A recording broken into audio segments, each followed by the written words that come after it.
I want to say thanks for watching our van tour video. If you haven't checked that out, it's our first video on our page and a full tour of our van. Like we said in our last video, it was time for an upgrade. So we have officially sold our van, but we have big news.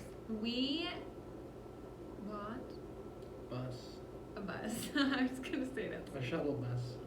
We bought a bus, and buying it was a little crazy. So we want to share that with you today. Well, I looked for months because we knew we were selling the van, and I could not find, the perfect deal, anything. Every time a good deal would come up, they're usually 1 to 2 hours away from me. So getting to it, we could have done, but it would have to have been later in the evening. And like I said, they were good deals, so by then they were usually gone. We looked at 3 of them, or at 3 shuttle buses. Total. Out of our whole bus buying experiences, we only got 3 in-person buses to look at. Yeah. So the first one, I kind of messed up. I thought it said 120 something thousand miles, and I was like, all right, sweet. So it's low miles. So we went and looked. I got in. I'm driving it. It didn't drive that great, and it was a little beat up, but it had like 380,000 miles. So I went back and looked at the ad, and he had typed in 1, 2, 3, 4, 5, 6.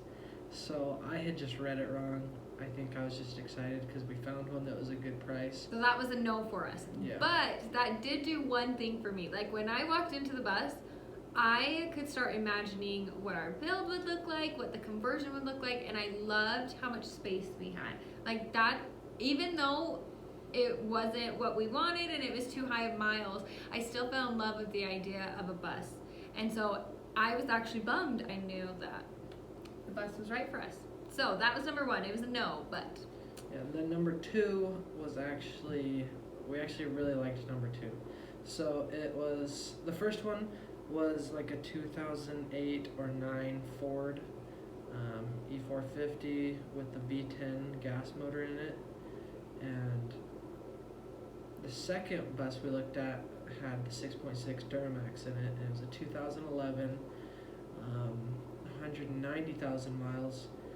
So we get down there, we test drive it, and the oil pressure was maxed out.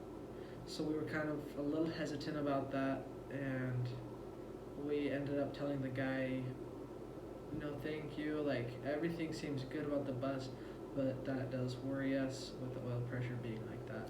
And it also, so we were like, we don't know what that is. We're obviously not mechanics. We didn't know if it was the sensor, if it was something wrong with it. Also, the second reason that kind of concerned us was it idled high. Yeah, it idled very high. I just wasn't really sure what that was. So yeah, we told the guy that we were gonna pass on it. And in the meantime, we went and looked at bus number 3. Bus number 3, it was, they hadn't started it in 3 years. We were just in the area, so we're like, all right, let's check it out. It had been posted that day. So we called them up. They had to get a battery to put in it so that we could test drive it. And we get there, I helped them put the battery in, and they started it up, and it was like a dust storm coming out of the engine. Just so much dust coming out of the engine bay. Same thing inside. When we got in, turned the AC on, it was like tons of dust everywhere. Yeah, it was a lot. We got test driving it, and you could definitely tell that it hadn't been driven. It ran rough. When I would get it up to speed, it would just run even rougher, and the steering wheel was like this, so it needed a lot of work, and we ended up passing on that. We had looked at those 3 buses, and it was all 3 no. But bus number 2, we just could not stop thinking about. We loved it. We loved that it was a diesel. It was really clean inside and outside. It was really well taken care of. It just had those 2 issues that we didn't know about. And so our friends, yeah, they're diesel mechanics. They were 100% certain it was a sensor. I did my own research. I watched a video on YouTube. A guy had, the same year, same engine. and his is doing the exact same thing. He replaced the sensor and it worked fine. And we were 100% certain that it was a sensor as well. So I called up the guy, he's a super nice guy. We decided to go back down and look. So actually it was just me. Daisha had to work that night, and I got there, looked it over again, test drove it again, found out that the reason it was idling high is actually, it should have been idling around 700 RPM, and it was idling around 1200, so almost double what it should be. And it turns out that this shuttle bus has advanced fast idle. It's on a little controller that the shuttle buses have. At least the 3 we looked at all had it, so I imagine all of them do. So that was why. You hit the brake and it goes back down to its regular RPM.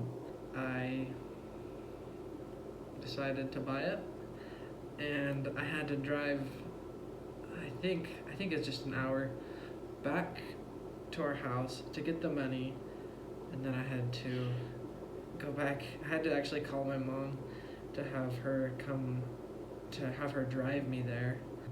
Our stomachs were in knots the whole day. We did not know what we were gonna do. Nathan was stressed over it, I was stressed over it, but when he went back and test drove it, I had a feeling that I was like, I think he should buy it. And then he told me, he's like, I think I'm gonna buy it. And I was like, we have a plan.